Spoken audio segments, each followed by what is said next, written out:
ಕೇವಲ ರಾಮರ ಅಸ್ತಿತ್ವಕ್ಕೆ ಮಾತ್ರ ಅಲ್ಲಪ್ಪ, ಇಡೀ ರಾಮರ ವಂಶ ವೃಕ್ಷದ ಅಸ್ತಿತ್ವಕ್ಕೆ ಕೊಡಬಲ್ಲೆ ಸಾಕ್ಷಿ ನಾನು ಅಂತ ನಮ್ಮ ಮಕ್ಕಳ ಬಾಯಿಂದ ಬರಬೇಕು.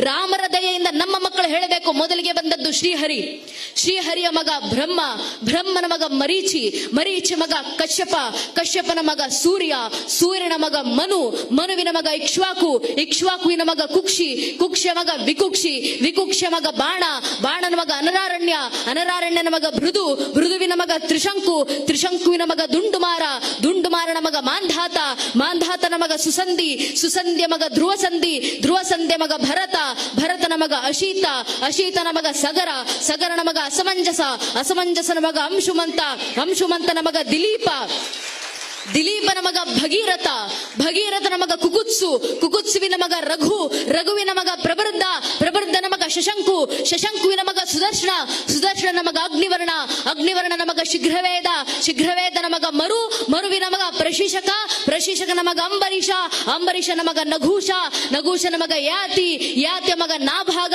ನಾಭಾಗನ ಮಗ ಅಜ, ಅಜನ ಮಗ ದಶರಥ, ದಶರಥನ ಮಗನೇ ರಘುವಂಶದ ರಾಘವ ಪ್ರಭು ಶ್ರೀರಾಮಚಂದ್ರರು ಅಂತ ಹೇಳುವ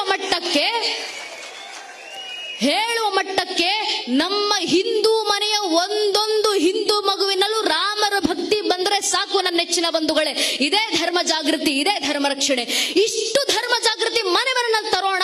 ಮುಂದೊಂದು ದಿನ ಈ ಸನಾತನ ಧರ್ಮವನ್ನ ಅಲುಗಾಡಿಸುವ ಸಾಮರ್ಥ್ಯವೂ ಜಗತ್ತಿನ ಯಾವ ಬಾಹ್ಯಶಕ್ತಿಗೂ ಇರೋದಿಲ್ಲ. ಇವತ್ತು ನಾವು ತೊಡಬೇಕಾಗಿರುವ ಸಂಕಲ್ಪ, ಆ ಸಂಕಲ್ಪದ ಸಾಕಾರಕ್ಕೆ ಇಡಬೇಕಾಗಿರುವಂತ ಮೊಟ್ಟ ಮೊದಲ ಹೆಜ್ಜೆ